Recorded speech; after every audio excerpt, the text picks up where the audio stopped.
Este año pasado tuve el privilegio, como muchos de ustedes saben, de tomarme 30 días de vacaciones, una sabática de 30 días con mi esposa, un día por cada año que cumplimos. El año pasado cumplimos 30 años de casado y entonces hoy tenemos 31, ¿verdad? No me la pude llevar 31 días en esta ocasión, ella quería, me trató de convencer, pero para el día 30, el año 30 sí, separamos ese día, un día por cada año. Y fue una experiencia súper hermosa.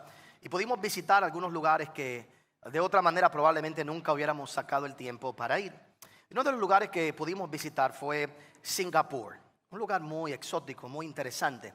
Ya estábamos al otro lado del mundo y brincamos a Singapur. Y de las dos cosas, para mí el highlight y para mi esposa de este viaje, varios highlights y cosas bonitas que vimos allí, fue poder ir a dos iglesias poderosas. El domingo en la mañana, como buenos cristianos, nos levantamos y fuimos a dos iglesias de las más conocidas en el mundo, iglesias de miles de personas, una del pastor Joseph Prince.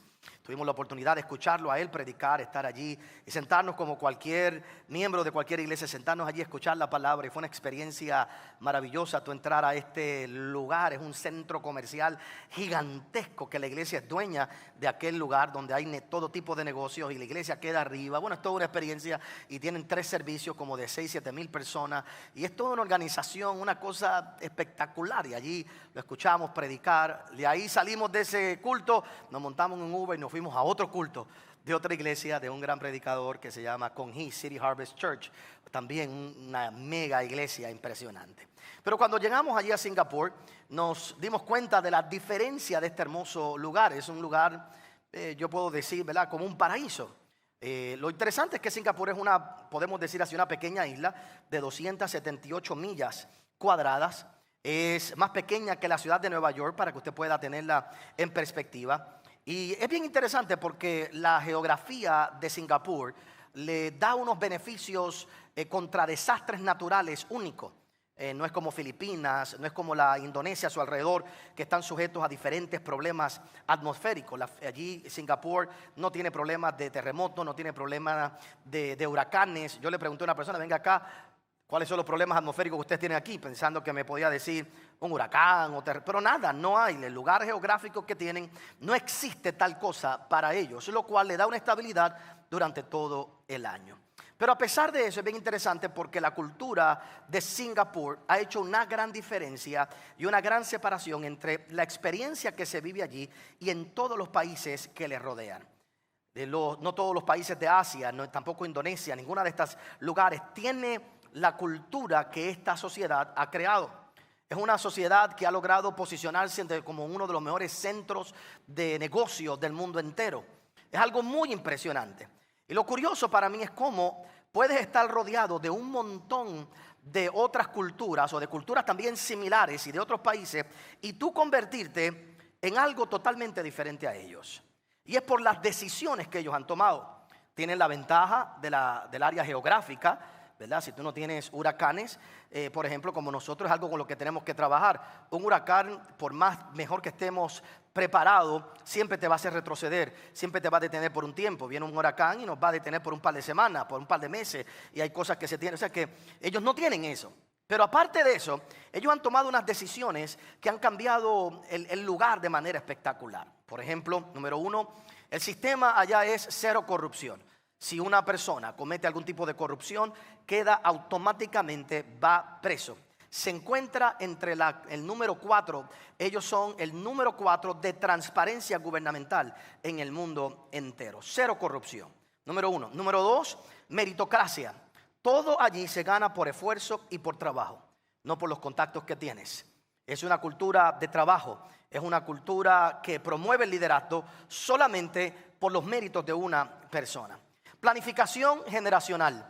Desde el año 1970 ellos están, por ejemplo, abasteciéndose de agua, porque sí es uno de los retos que ellos tienen. Hoy es una nación totalmente autosuficiente y cuando usted va, no sé si en las fotos lo mostraron ahí, pero hay unas estructuras que parecen unas esculturas. Mira, dale otra más, pasa otra más, Esas parecen unas esculturas, pero eso es un lugar donde ellos reciben agua, reciclan agua y tienen eso en diferentes partes, en un parque gigantesco. Usted va a ver 10, 12 de ellos y ahí es donde ellos recolectan, uno de los lugares donde recolectan el agua y la pueden entonces utilizar para todo su sistema. Esto lo están haciendo desde 1970.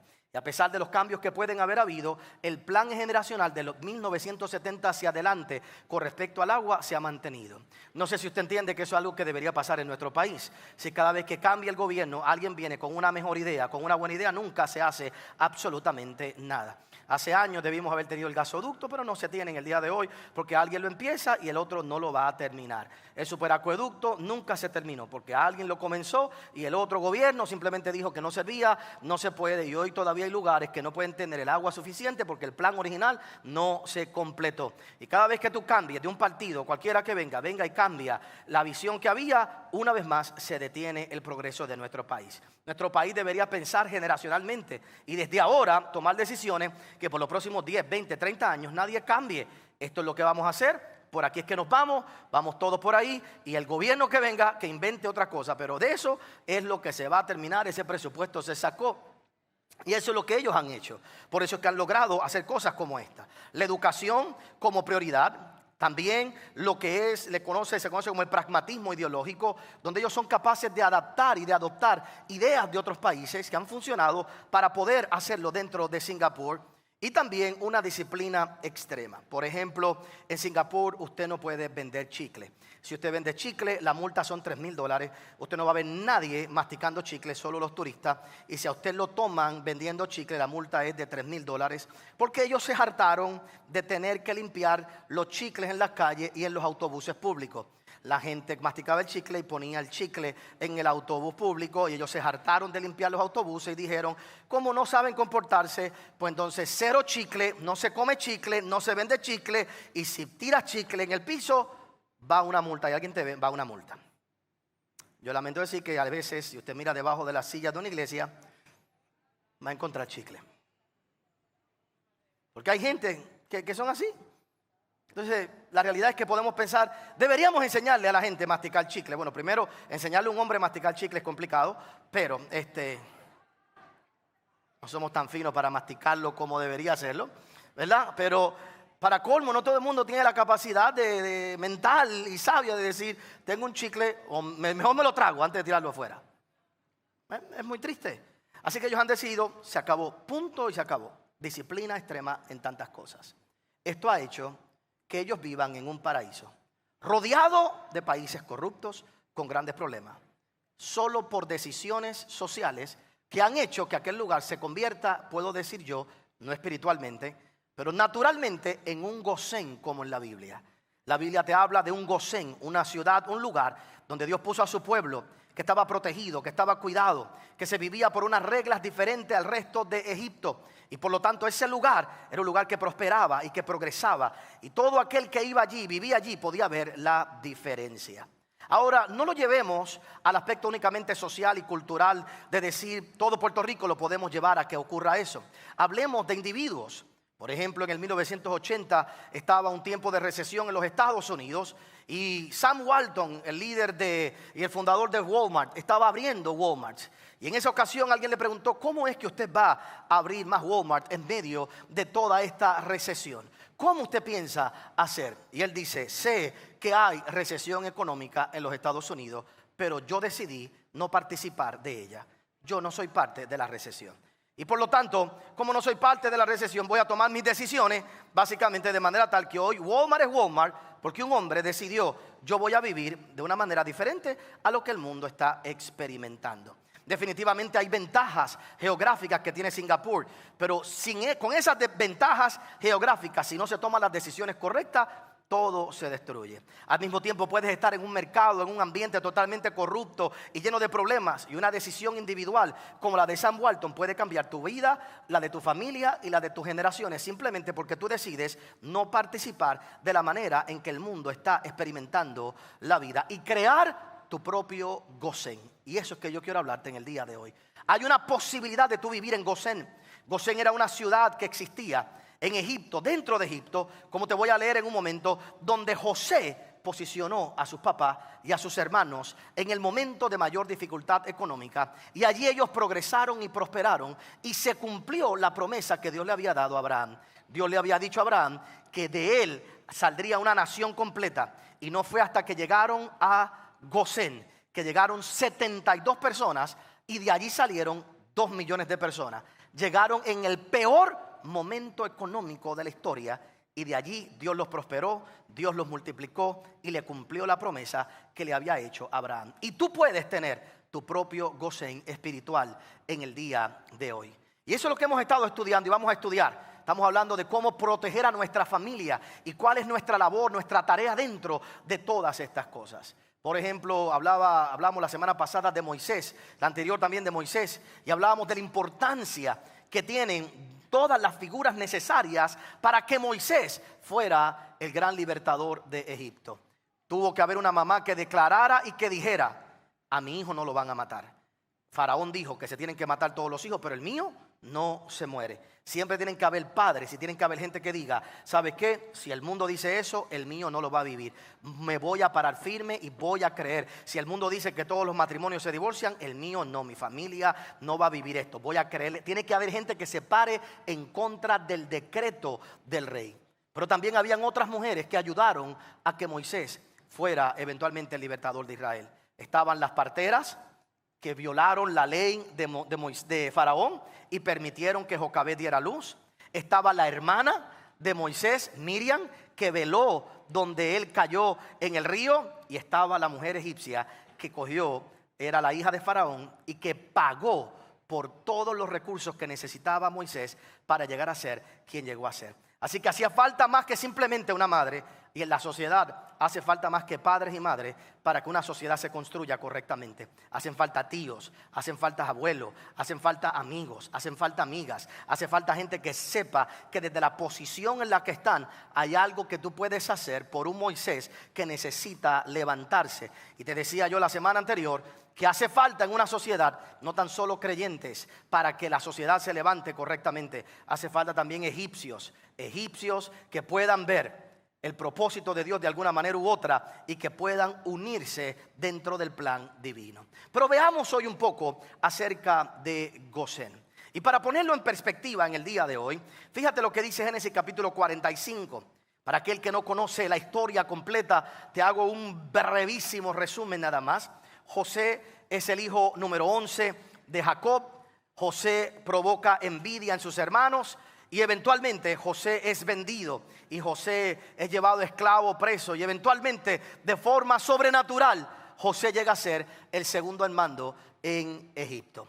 Y llega el momento del reencuentro con José, con sus hermanos, y ese momento estaba lleno de múltiples emociones. Estaba envuelto la posible venganza, el coraje, el rencor por lo que me hicieron. Pero estaba también el conocimiento de que detrás de todo eso había un Dios soberano. Y ese día José se encuentra con sus hermanos. Y en Génesis capítulo 45, mira lo que dice desde el verso 1 en adelante. Dice: no podía ya José contenerse delante de todos los que estaban al lado suyo. Y clamó: haced salir de mi presencia a todos. Y no quedó nadie con él al darse a conocer a José a sus hermanos. Básicamente José estaba vestido como un egipcio. Los egipcios se maquillaban, se ponían las máscaras, ¿verdad? ¿Qué se llama eso? Las máscaras, ¿sí? ¿Cómo es? O liner. Los liners, para que usted vea todo lo que sé. Los eyeliners se maquillaban. Probablemente José tenía una culebra en la cabeza, porque eran los símbolos de aquellos tiempos probablemente tenía su cabeza rapada también. Así que ellos no lo conocían. Se quitó todo eso. Le dijo: soy yo, José. Entonces se dio a llorar a gritos, para que usted vea el encuentro emocional. Y lo oyeron los egipcios, y oyó también la casa de Faraón. Y dijo José a sus hermanos: yo soy José, ¿vive aún mi padre? Y sus hermanos no pudieron responderle, porque estaban turbados delante de él. Entonces dijo José a sus hermanos: acercaos ahora a mí. Y ellos se acercaron, y él le dijo: yo soy José vuestro hermano, el que vendisteis para Egipto. Ahora pues no os entristezcáis, ni os pese haberme vendido acá, porque para preservación, marque esa palabra, preservación de vida, me envió Dios delante de vosotros. Pues ya ha habido 2 años de hambre en medio de la tierra, y aún quedan 5 años en los cuales ni habrá arada ni siega. Y Dios me envió delante de vosotros para preservarlos posteridad sobre la tierra y para darlos vida por medio de gran liberación. Así pues, no me enviasteis acá vosotros, sino Dios, que me ha puesto por padre de Faraón. Qué palabra tan poderosa. Padre de Faraón y por señor de toda su casa y por gobernador en toda la tierra de Egipto. Daos prisa, id a mi padre y decirle, así dice tu hijo José, Dios me ha puesto por señor de todo Egipto. Ven a mí y no te detengas. Habitarás en la tierra de Gosén. Eso fue lo que él le mandó a declarar. Habitarás en la tierra de Gosén. Estarás cerca de mí tú y tus hijos y los hijos de tus hijos, tus ganados y tus vacas y todo lo que tienes. Y mira ese verso 11, me fascina ese verso 11. Y allí te alimentaré, pues aún quedan 5 años de hambre, para que no perezcas de pobreza tú y tu casa y todo lo que tienes. ¿Tú te imaginas que Dios te prospere un día tan grande que tú puedas decirle a todos tus hermanos y a toda tu familia, tranquilo? ¿Tú te imaginas que venga otra pandemia? Dios no lo quiera, Señor nos libre de todo mal. Oiga bien, hay que usar todas las claves por si acaso. Oiga bien, todo. Protéjase de todo, bandita, aceite, todo. Haga de todo, oiga bien. Eso es para que ustedes despierten nada más, oiga bien. No sé por qué daño el mensaje, pero oiga, mire. ¿Qué iba a decir? Se me olvidó ahora. Por el chiste. ¿Qué? Ok. Imagínate, vamos a volver al mensaje. Que venga otra pandemia, que venga algo así. Y que todo el mundo está, porque el gobierno diga, no vamos a ayudar, no vamos a poder. Y que tú te pares y digas, tranquilo. Y que tú le digas a toda tu familia, tranquilo. ¿Cuánto va a durar esto? 3 años. Yo pago todo. No lo creyeron. Nadie aquí lo creyó. Nadie piensa eso. Yo sé que tú estás tan preocupado por tu casa que pensar así, pagar la casa de otro. Imagínate que Dios te prospere tanto que cuando entremos a la nueva iglesia, tú vayas a mi oficina y me digas, pastor, mire,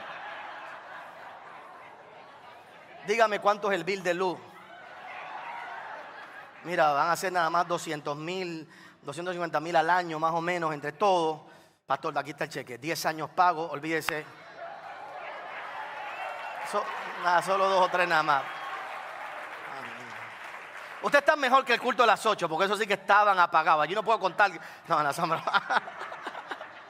no le digan eso. Oiga, ponte a pensar que Dios te prospere a tal nivel. Y Dios llevó a José a ese nivel. Y es posible que Dios te lleve a un nivel tan grande donde tú puedas realmente llevar tal valor y tal importancia a tu familia. Y José llegó a ese lugar tan prominente porque José se cuidó, se guardó para Dios y se mantuvo claro de que detrás de todo lo que él había vivido había un propósito más grande para él. Había algo más poderoso e importante para su vida. Pero mira la frase que le da José a su padre. Lo primero que yo quiero llamar tu atención es que le dice, te voy a enviar a Gosén. Y cuando miramos, Gosén representa 4 cosas bien importantes que yo quiero que tú salgas de aquí con tu conciencia clara en el día de hoy, de lo que esto representa para nosotros como creyentes en el día de hoy. 4 cosas poderosas acerca de Gosén. Número 1, Gosén era el lugar de la preservación familiar. Un lugar de preservación. Yo quiero que tú salgas de aquí creyendo en la preservación de los tuyos. Dios te va a dar la oportunidad de tú ayudar a preservar a tu familia. ¿Qué tú tienes que preservar de tu familia? Número 1, tienes que preservar la vida de tu familia. Dios tiene que darte los recursos, las capacidades para preservar la vida de los tuyos. Hablando físicamente, mentalmente, que tú puedas cuidar de los tuyos. Dios quiere usarte para preservar el propósito de tu familia. Cada familia tiene un propósito. Cada círculo familiar tiene un propósito especial para Dios dentro del reino de Dios. Y Dios quiere darte la capacidad de tú preservar ese propósito. El viernes oraba por algunos jóvenes de la iglesia y habían 2 jovencitas a las que abracé, que mi esposo y yo las queremos mucho, y les dije, en el oído de las 2 les dije, tengo que decirles que ustedes están amarradas a Dios toda la vida. ¿Por qué razón? Bien sencillo, el papá, el abuelo es pastor, las generaciones anteriores son pastores, el papá viene aquí a la iglesia, le sirve a Dios toda la vida. Esas nenas no le quedan más remedio, ellas van a estar perseguidas todas las vidas, como las mías, porque hay un propósito detrás de esa familia y eso hay que preservarlo. Hay que preservar la identidad de nuestra familia. Cada familia tiene una identidad, cada familia tiene una característica. Y usted no debe ser igual a los demás. Usted debe preservar la identidad de su familia. Hay unas costumbres, hay una cultura dentro de lo suyo que usted no tiene que, yo no creo que todas esas culturas se tengan que cambiar, todo lo contrario. Los font pensamos diferente, los font hablamos diferente. Tenemos una cultura diferente en nuestra familia. Nuestra familia, por lo menos mi círculo de la pastora Omaira, ¿verdad? Con mis hermanos somos, porque tenemos otros font, aquí están mis primas también, que ellos tienen su identidad. Pero los nuestros acá, yo tengo que decirle que el bullying es parte de nuestra vida, el sarcasmo es parte de nuestra vida, el chiste, el humor negro es parte de nuestra vida. En nuestra casa, en una fiesta, nadie se salva. Todo el mundo va a salir lastimado y herido de alguna manera u otra. Pero es parte de la fiesta. Los otros días de mi mamá llegó una persona nueva a la fiesta. Y entonces hay que explicarle, mira, mi hermano es, ¿verdad? Él tiene un problema mental. Y entonces hay que explicarle, cuando él empieza a hacer chistes y cosas, pues entiende, ¿verdad? Que lo recogimos y se cayó cuando pequeño. Y entonces pues tiene, ¿verdad? Pero el problema es que él empieza y después sigo yo. Entonces estamos todos dañados. Entonces, pero es nuestra identidad. Si dejamos de hacer eso, no somos fondos, no es nuestro ciclo, ¿verdad? Entonces tiene que haber, yo te lo digo de forma chistosa, pero hay cosas maravillosas, hay cosas poderosas, hay cosas muy espirituales que son parte de nuestra identidad. Los fondos somos creyentes, le servimos a Dios, le amamos a Dios, es parte de nuestra identidad y tú tienes que preservar esa identidad de tu familia. Tú y yo tenemos que preservar el linaje de nuestra familia. Tú y yo tenemos que cuidar con quién se casan nuestros hijos, con quién entran en amistad. Tú y yo tenemos que cuidar qué es lo que se produce después de ese linaje, qué es lo próximo que viene, qué es lo que hay. Tenemos que cuidar y Dios quiere darte las herramientas para que tú puedas preservar a tu familia. Gosén representa también una segunda cosa, el lugar donde tu llamado prospera, el lugar donde tus talentos prosperan. Yo quisiera hoy hablar mucho más extenso de esto, pero oiga bien, Gosén era un lugar muy particular, porque Gosén era de los lugares más prósperos de Egipto. Era de los lugares donde había más, se podía tener ganado, se podía ser pastor y hacer pastoreo, porque era de los lugares más verdes. Egipto era todo arena, todo desierto, pero aquel lugar era un lugar donde se podía pastorear. ¿Y por qué era importante eso para Jacob? Porque Jacob era ¿qué? Era pastor de ovejas, ellos eran pastores de ganado. Por supuesto, para los egipcios el ser pastor era algo de menosprecio. José, cuando va a presentar a Jacob a Faraón, le dice a papi, por favor, no digas que tú eres pastor, porque los egipcios piensan mal de los pastores. Pero cuando Faraón le pregunta a Jacob, Jacob dice, soy pastor, ¿verdad? Y no le quedó más remedio como quiera a Faraón aceptarlo, porque estaba José de por medio. Pero se los llevan a Gosén, porque en Gosén ellos podían pastorear. En ningún otro lugar en Egipto sus cualidades de empresario iban a prosperar. Y yo creo que Dios siempre te va a posicionar y que tú tienes que aprender a posicionar a tu familia en lugares donde la vocación de tu familia tenga el territorio favorable para que tu familia prospere. Hay cosas que cada familia sabe hacer, hay cosas que la familia es capaz de hacer que son de generación en generación en generación. Y yo creo que Dios te va a ubicar en lugares donde tus talentos van a prosperar, tus talentos van a progresar, tu familia podrá fluir como otros no fluyen. Número 3, Gosén era el lugar de la protección. Era el lugar de la protección, preservación. Era el lugar donde prospera nuestro llamado, pero también era el lugar de protección. En Gosén dice la Biblia que cuando llegaron las plagas a Egipto, mientras en Egipto había oscuridad, en Gosén había luz. Las moscas no entraban a Gosén, las plagas no entraban a Gosén. Imagínate tú rodeado, no sé cuántos recuerdan ese personaje de las comiquitas antes, ¿verdad? Donde estaba este personaje que le caía un chorro de agua a él encima solo. Y estaba siempre la lluvia lloviendo sobre él, donde quiera que se movía, él estaba la nube sobre él. Bueno, pues Gosén era un lugar donde había una protección tan especial, donde las plagas que caían en Egipto, allí no caían. Oiga, tú y yo tenemos que creerle a Dios que las plagas de la inmoralidad, las plagas de las enfermedades, las plagas generacionales, las plagas que el mundo tiene no tocan nuestra casa, no tocan nuestro hogar, no tocan nuestra familia. Esas cosas inmorales no tocan nuestra casa, nuestro hogar. Que tenemos que protegerlo, tenemos protección. No vivimos de la misma manera que el mundo vive afuera. No hablamos de la misma manera que el mundo habla afuera. No caminamos de la misma manera que el mundo camina afuera. Y le creemos a Dios por esa protección. Lo cuarto que tenemos que creerle a Dios, que es el gocén de nuestra vida, es provisión continua. Dios quiere prosperarte. Dios quiere que tu familia prospere. Dios quiere que tu familia progrese. Dios quiere que haya libertad económica sobre tu familia. Yo no te estoy hablando de que tú vas a ser multimillonario, pero tú puedes comenzar el camino para que tu familia sea mejor y tus hijos sean mejor que tú y tus nietos sean mejor que tú, y tú inicias la primera etapa de decir, ¿sabes qué? En nuestra casa habrá una cultura de fe, de trabajo, de generosidad, donde habrá un legado que nuestras familias sabrán trabajar, sabrán luchar, sabrán prosperar, sabrán progresar y alcanzarán todo lo que es provisión continua.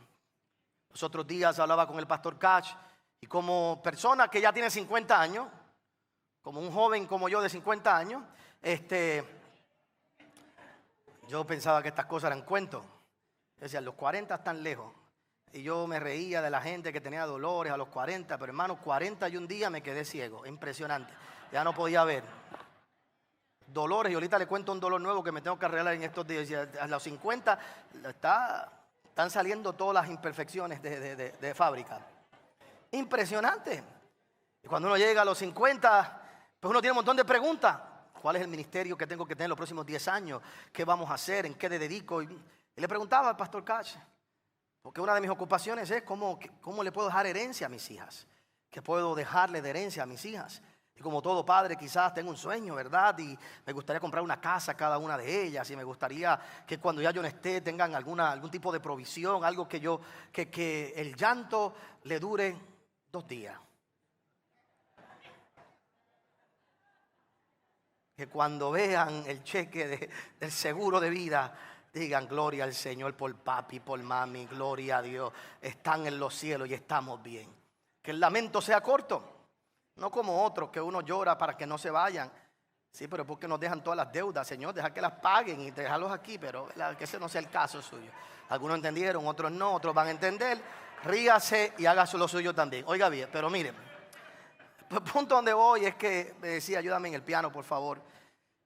Me dijo algo el pastor Cash que calmó mi corazón y mi ocupación. Pues le soy honesto, pensando yo, ¿cómo? Me quedan, qué sé yo, 10, 12, 15 años de trabajo fuerte. Pastor, pero usted a los 65, usted es joven, sí, pero ya a esta edad mismo, 50, ya a los 60, ya uno no tolera lo mismo, uno no quiere lo mismo, hay que ser honesto, ¿verdad? Entonces me dijo algo que me ayudó a pensar. Me dijo, mira, Otoniel, lo más grande que uno le puede dejar a un hijo no es herencia. No es lo más grande que uno le puede dejar. Todo lo que puedas dejarle, déjalo. Y todo lo que puedas también, ¿verdad?, darle a ellos, déjaselo, ¿por qué no? Me decía él, no des tanta herencia que no disfrutes tú, porque sería triste también dejar mucha herencia y tú no haber podido disfrutar, ¿verdad? Lo cual es muy sabio, es muy cierto, ¿verdad?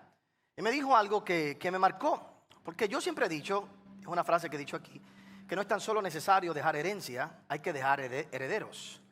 Porque si tú dejas una grande herencia y alguien que no es un buen heredero, lo grande que deje lo desperdicia. Pero si dejas un heredero con poca herencia, la poca herencia que le dé, la multiplica. Pero él me dijo algo, una frase más poderosa. Me dijo, mira, Otoniel, ya tú le has dejado a tus hijas, a las 2 grandes por lo menos, algo muy grande. Tu esposa y tú le han dejado ya un legado. Hay un legado que es intangible. Tus hijas saben trabajar.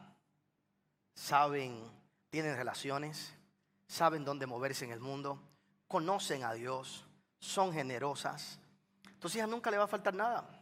Todo lo que tú le dejes es extra, porque le has dejado el saber cómo hacer las cosas. Y no todo el mundo recibe eso. Ese es tu mayor legado. Y es verdad, yo le doy gracias a Dios. Las cosas más grandes que le puedo dar a mis hijas son las relaciones que tenemos. el futuro del trabajo. Mis hijas son tan trabajadoras con mi esposa, ¿verdad? Luchadoras, han estudiado, se han esforzado, han trabajado, han luchado. Tengo 2 buenos yernos.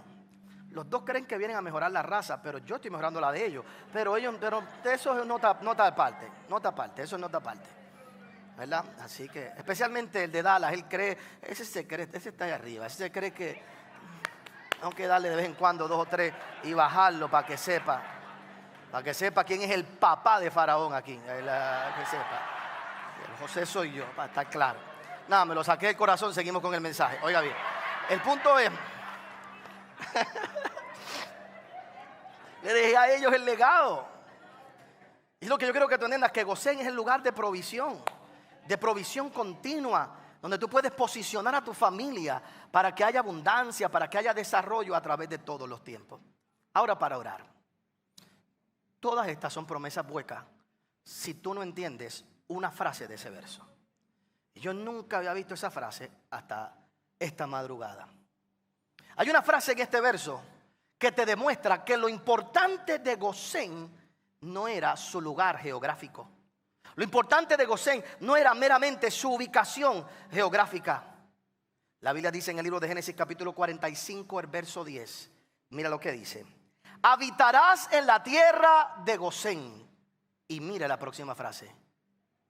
Y estarás cerca de mí.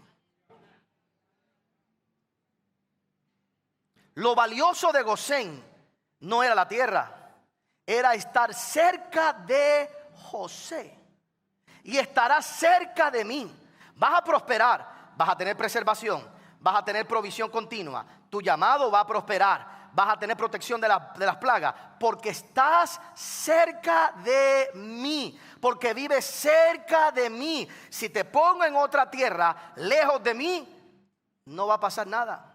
Y entonces me recordé de Juan capítulo 15, cuando el Señor dice, separados de mí, nada podéis hacer. Entonces me pongo a pensar que José es tipo de Cristo.